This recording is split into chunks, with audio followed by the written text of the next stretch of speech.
Hello दोस्तों, नमस्कार। स्वागत है आप सभी का आपके अपने इस यूट्यूब चैनल पर। आज हम पढ़ेंगे class 11th political science, Bharat का संविधान सिद्धांत और व्यवहार किताब से अध्याय नंबर 4 कार्यपालिका के प्रश्न एंड उत्तर। तो चलिए दोस्तों, वीडियो स्टार्ट करते हैं। क्वेश्चन नंबर 1 है, संसदीय कार्यपालिका का अर्थ होता है। तो इसका उत्तर है, ऐसी कार्यपालिका जो संसद बहुमत के समर्थन पर निर्भर हो। ये बेफ है, बेफ को हम के भी कह सकते हैं।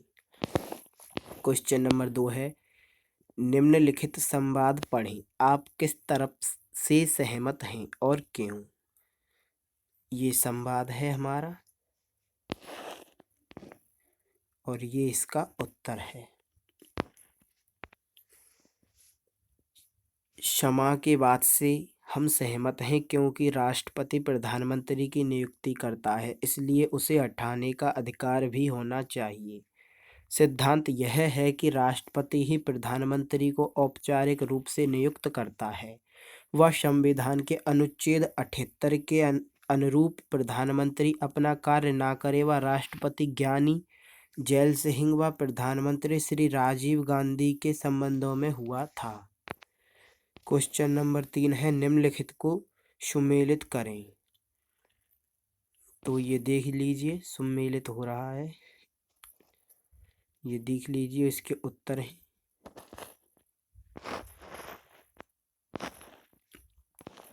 क्वेश्चन नंबर 4 है, उस मंत्रालय की पहचान करें जिसने निम्नलिखित समाचार को जारी किया होगा। यह मंत्रालय प्रदेश की सरकार का है या केंद्र सरकार का और क्यों।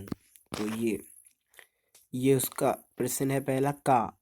सरकारी आदेश के अनुसार सन 2004 में तमिलनाडु पाठ्यपुस्तक निगम कक्षा 7, 10 और 11 की नई पुस्तकें जारी करेगा। इसका उत्तर है, यह समाचार तमिलनाडु सरकार के शिक्षा मंत्रालय का है क्योंकि राज्य शिक्षा मंत्रालय ही कक्षा 7, 10 व 11 की शिक्षा के विषयों से संबंधित है। क्वेश्चन अगला है खा।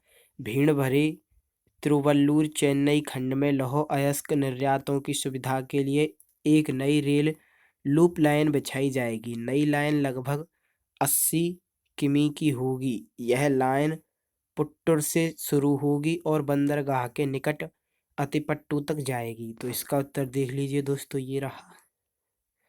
अगला उत्तर है गा। रमयमपेट मंडल में किसानों की आत्महत्या की दुर्घटनाओं की पुष्टि करने के लिए गठित 3 सदस्यीय उप विभागीय समिति ने पाया कि इस माह आत्महत्या करने वाले 2 किसान फसल के मारे जाने से आर्थिक समस्याओं का सामना कर रहे थे। तो इसका ये उत्तर है। प्रधानमंत्री की नियुक्ति करने में राष्ट्रपति। तो इसका सही उत्तर है घा। गठबंधन अथवा उस दल के नेता को चुनता है जिसे लोकसभा के बहुमत का समर्थन प्राप्त हो। प्रश्न नंबर 6 है, इस चर्चा को पढ़कर बताएं कि कौन सा कथन भारत पर सबसे ज़्यादा लागू होता है। तो ये चर्चा है, ये रही आलोक शेखर और बावी, ये चर्चा है। तो इसका उत्तर है, बावी का कथन भारतीय परिप्रेक्ष्य में प्रधानमंत्री की स्थिति को व्यक्त करता है। प्रधानमंत्री की निश्चित रूप से अत्यधिक शक्तियां हैं, परंतु उसके निर्णय को राजनीतिक दल के सदस्य ये दोस्तों दल है, दल के सदस्य सहयोगी दल व तात्कालिक परिस्थितियां भी प्रभावित करती हैं। क्वेश्चन नंबर 7 है, क्या मंत्रिमंडल की सलाह राष्ट्रपति को हर हाल में माननी पड़ती है। आप क्या सोचते हैं। अपना उत्तर अधिकतम 100 शब्दों में लिखें।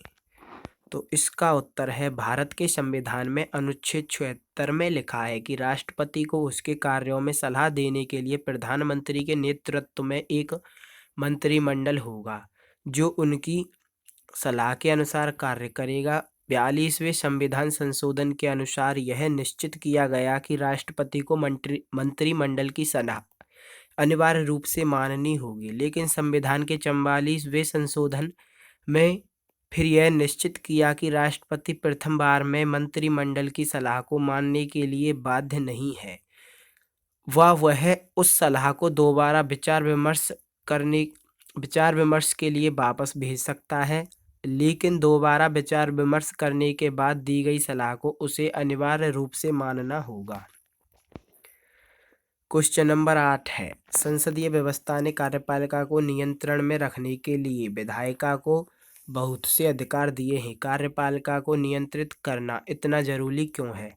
आप क्या सोचते हैं? तो इसका ये उत्तर है, संसदीय सरकार की यह प्रमुख विशेषता व गुण है कि यह एक जिम्मेदारी उत्तरदायी सरकार है। इसमें कार्यपालिका संसद के प्रति जिम्मेवार होते हैं। दोनों में गहरा संबंध होता है। वह विभिन्न संसदात्मक तरीकों से व्यवस्थापिका कार्यपालिका पर लगातार अपना नियंत्रण बनाती है, जो आवश्यक भी है, क्योंकि संसदात्मक सरकार की यह सबसे बड़ी विशेषता ही कि सरकार या कार्यपालिका पर व्यवस्थापिका का लगातार नियंत्रण रहने से इस पर नियंत्रण रहता है। इसकी मनमानी पर रोक लगाता है, पर इसे अच्छे व जनहित के निर्णय के लिए व्यवस्थापिका जनमत पर नियंत्रण काम रोको प्रस्ताव से व सरकार के खिलाफ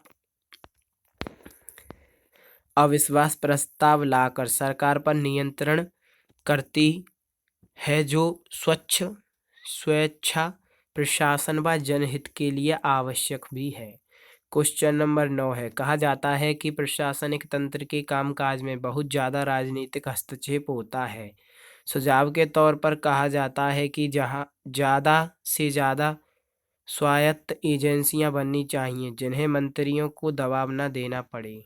तो ये 3 क्वेश्चन पूछे गए हैं, तो इनके ये उत्तर हैं। हमारे यहाँ 2 प्रकार की कार्यपालिका है। एक राजनीतिक कार्यपालिका जो अस्थायी होते हैं व जिनमें मंत्रियों के रूप में जनप्रतिनिधि होते हैं।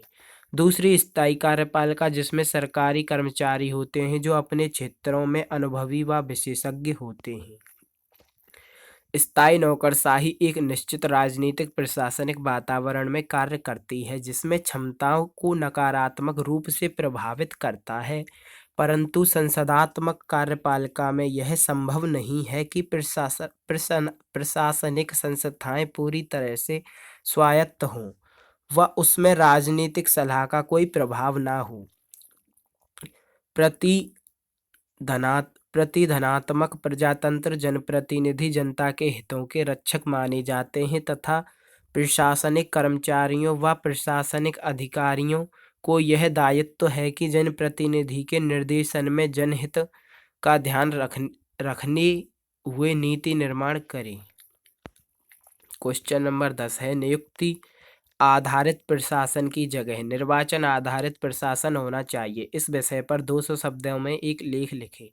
आज इसका उत्तर है, आज भारत में 2 प्रकार के कार्यपालिका हैं। एक चुनी हुई राजनीतिक अस्थायी कार्यपालिका व दूसरी निष्पक्ष और अराजनीतिक निश्चित योग्यता के आधार पर निश्चित विधि द्वारा नियुक्त स्थायी कार्यपालिका जिसमें क्लर्क से लेकर मुख्य सचिव शामिल हैं।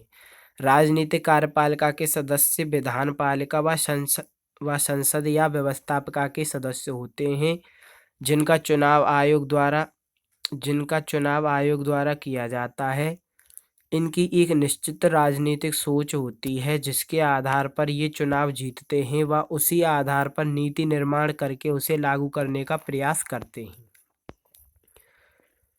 दूसरी कार्यपालिका जिसको नौकरशाही कहते हैं, अराजनीतिक रूप से अपने अनुभव व योग्यता के आधार पर कार्य करते हैं। स्थायी कार्यपालिका के सदस्यों का निश्चित योग्यता के आधार पर निश्चित विधि के द्वारा निष्पक्षता के आधार पर लंबे समय के लिए नियुक्त किया जाता है।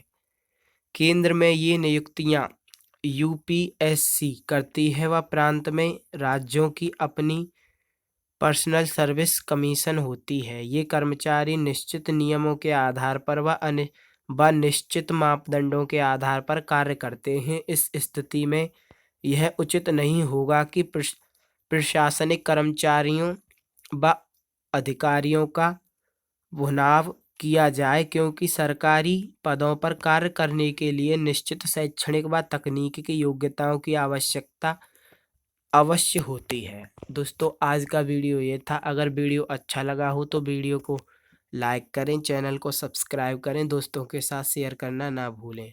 दोस्तों, कमेंट कर बताएं वीडियो कैसा लगा। धन्यवाद दोस्तों पूरा वीडियो देखने के लिए। मिलते हैं अगली वीडियो में। जब तक के लिए जय